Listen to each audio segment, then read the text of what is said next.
It all started with the rider. Nobody knew his name anymore. The desert winds had worn it off him the way they sanded the paint off old roadside signs. Folks just called him the spirit of the rider because no fence held him, no promise kept him, and no past seemed to catch up. But one night, under a moon shaped like a broken coin, something did. Her name was Mercy Vance, and she stepped out of a roadside bar in a town that didn't even exist on any map. She leaned against the doorframe like time owed her money. "You gonna keep running forever?" she asked. "Or are you gonna bring it on back?" The rider froze because he had run before, and she had let him. He found her later outside the town limits, sitting on the hood of a rusted truck, staring up at the stars like they'd offended her in some way. "I've thought about it," she said before he could speak. He laughed. "Funny, that's all I've been doing too. Because last time love had taken him down, it didn't just bruise, it hollowed him out, left him talking to ghosts and sleeping with his boots on. This time," he said, "let me think about it." Mercy nodded, and that's when the mountain man arrived. He came down from nowhere. One minute there was empty horizon. The next there was a bearded silhouette standing on a ridge that hadn't been there before.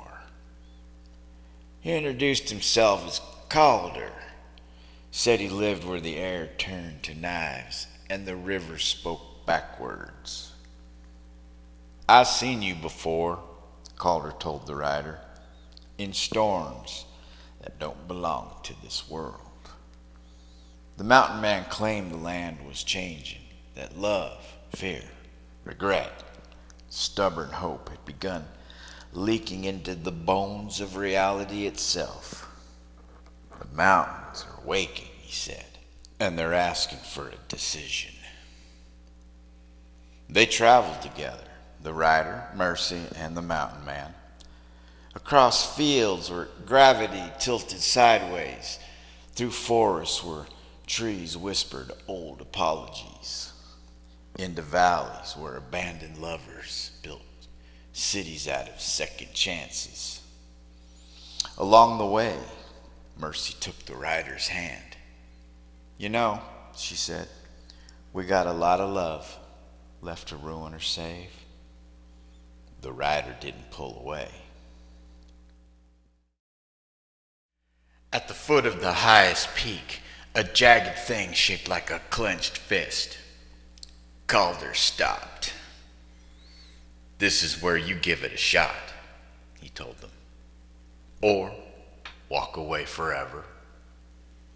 The mountain began to weep, not a sound, it was a feeling. Regret pressed against their chest, hope clawed their ribs. Something whispered, "Push it away. Run, ride, stay untamed." The rider stood, froze, like granite. Mercy grabbed his coat. "Tell me what it is," she demanded. "What's still eating you alive?" And finally, he said it. "I'm afraid love tames me." Mercy smiled. "No," she said, "it just gives you somewhere worth riding back to." The mountain cracked open. Inside wasn't fire. It was every version of their lives that could still happen. The rider stepped forward, not a man being captured, but as one choosing where to ride next. And even love ain't strong enough to hold a man with a dream. And Mercy knew. She knew he'd choose that wild horizon. So she took his hand. They both rode off into that storm of possibilities. Now they both bear and keep the spirit of the rider.